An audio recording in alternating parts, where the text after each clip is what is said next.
বলো যুবক, মোটা মোটা হ্যাঁ ফুলে আছে, খুব গন্ধ, এরা কারা? ব্যভিচার নেই, তুমি সাবধান থাকো, তুমি একটু অপেক্ষা করো। শুনুন, আল্লাহ নবী বলছেন যে আমার ডান হাত জিবরাইল ধরলেন, বাম হাত মেকাইল ধরলেন, ধরে নিয়ে চলে যাচ্ছেন।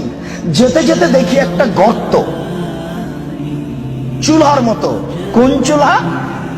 যাতে তন্দুরি রুটি হয়। তন্দুরি রুটি চুলা দেখেছেন? ভিতরে রুটি দিয়ে সিদ্ধ হলে বের করে নেওয়া হয়, এরকম চুলা। তার ভিতরে দেখি ধাঁধা ধাঁধা ধাঁধা করে আগুন জ্বলছে। ইরতাফাও। আগুন যখন জোরে জ্বলে উঠছে, তখন ওর ভিতরে যা কিছু আছে সব উপরে চলে যাচ্ছে। হাজা খামেরাত রাজাউ ফিহা। আর যখন আগুনটা কমে আসছে, তখন সব নিচের দিকে চলে যাচ্ছে। ফিহারে জালুন অনিসাউন ওরাতন।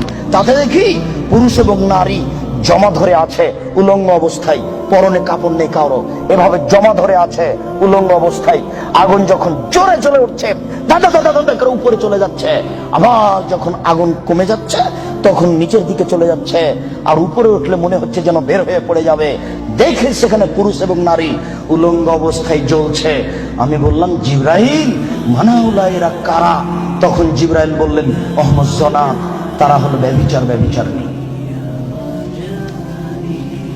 আল্লাহ নবী বলেছেন, যেসব মহিলারা জেনায় লিপ্ত হবে, ওদের লজ্জায় স্থানের গন্ধে জাহান্নামীরা জাহান্নামে টিকতে পারবে না।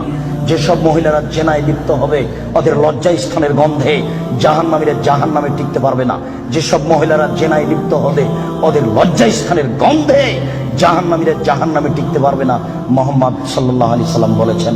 শুনুন সম্মানিত দ্বীনী ভাই, আবু হুরায়রা রাদিয়াল্লাহু তাআলা আনহু বলেন, রাসূল সাল্লাল্লাহু আলাইহি সাল্লাম বলেছেন, আল বিকরু বিল বিকরি জিলদু ওয়া তাগরিবু সানা।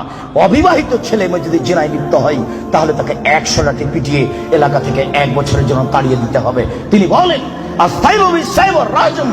বিবাহিত পুরুষ নারী যদি জিনায় লিপ্ত হয়, তাহলে তাকে ইট ঢেল পাথর দিয়ে মেরে ফেলতে হবে।